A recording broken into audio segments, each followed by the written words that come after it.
This case is one of the most unsettling and surreal stories of modern times. It is not simply the story of a crime, but of a man whose lifelong loneliness, isolation, and strange fantasies eventually shocked the entire world. This is the story of Armin Meiwes, the man who became known as the German Cannibal.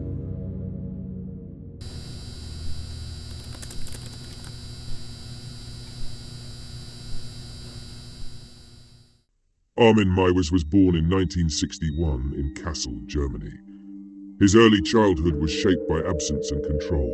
His father left the family when Armin was still very young, leaving him to grow up under the strict and overbearing influence of his mother. His mother was described as a cold, demanding figure who closely monitored her son's every move. For a child already struggling with abandonment, this control only deepened his sense of isolation. Armin had no siblings. He had very few friends. Alone in a large, empty house, he invented an imaginary brother, a figure he would talk to and confide in. This imaginary companion, in Armin's mind, was loyal, dependable, and always present. It was the only way the boy could comfort himself. But in retrospect, it was also a sign of how deeply loneliness was shaping his world.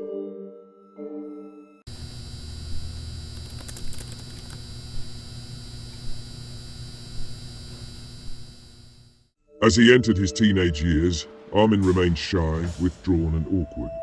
He never formed strong bonds with classmates. Instead, he retreated further into his imagination.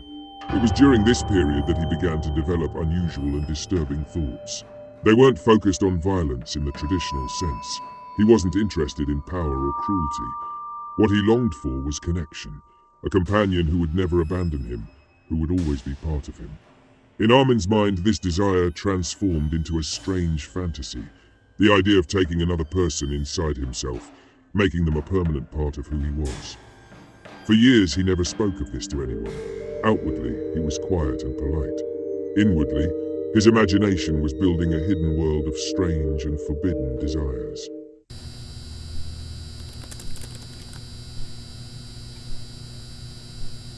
By adulthood, Armin appeared perfectly normal to outsiders.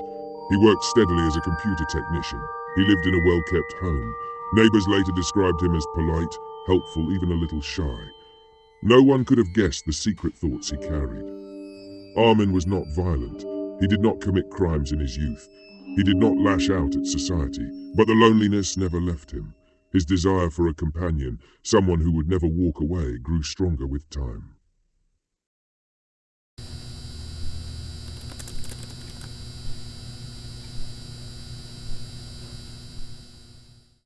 By the late 1990s, the internet was becoming a new frontier, connecting people around the world in ways never seen before. For most, it was a place to share hobbies, play games, or exchange information. But for Armin, it became something much more dangerous. He discovered hidden online communities, forums where people with unusual fantasies could talk openly. Among these, he found spaces where others discussed cannibalism. For Armin, this was a revelation. For the first time in his life, he realized he was not entirely alone in his thoughts. There were others, scattered across the world, who seemed to understand the dark ideas he had been hiding since childhood.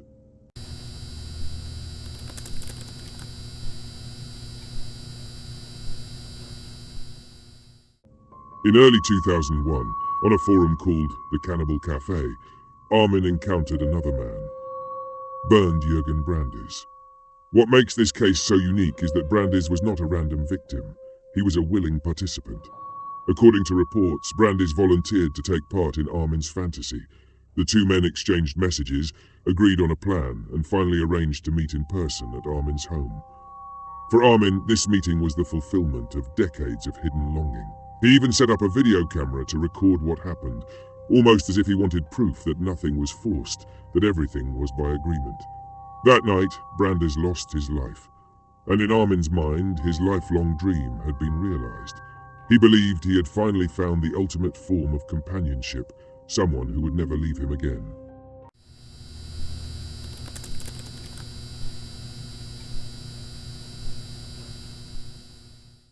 For months afterward, Armin lived quietly. He went to work. He greeted his neighbors politely. He appeared, once again, to be just an ordinary man. But inside his home, the reality was far stranger. He held on to the belief that Brandes was still with him, still part of him. In his mind, he was no longer alone. This illusion of companionship carried him for a time, but eventually the loneliness crept back, and once again, Armin returned to the online forums, searching for someone new.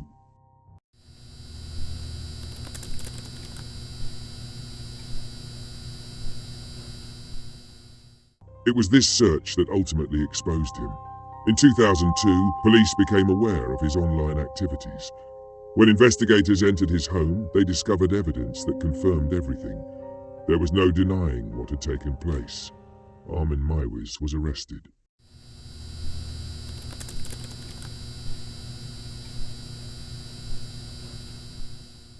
In 2004, his trial began. The courtroom was filled with journalists, psychologists, and horrified spectators. The details shocked the world. At first, the court sentenced him to just over 8 years in prison. The reasoning was extraordinary. The victim had consented, but public outrage was immediate. Many argued that consent could never justify what had happened. A second trial was ordered. In 2006, Armin Meiwes was convicted of murder and sentenced to life imprisonment.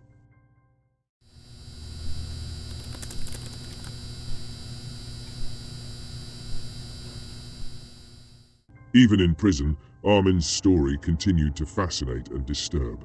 He gave interviews, calmly explaining his motives. He insisted that he was not insane, not dangerous to society at large. He described his actions as, in his own words, an act of connection.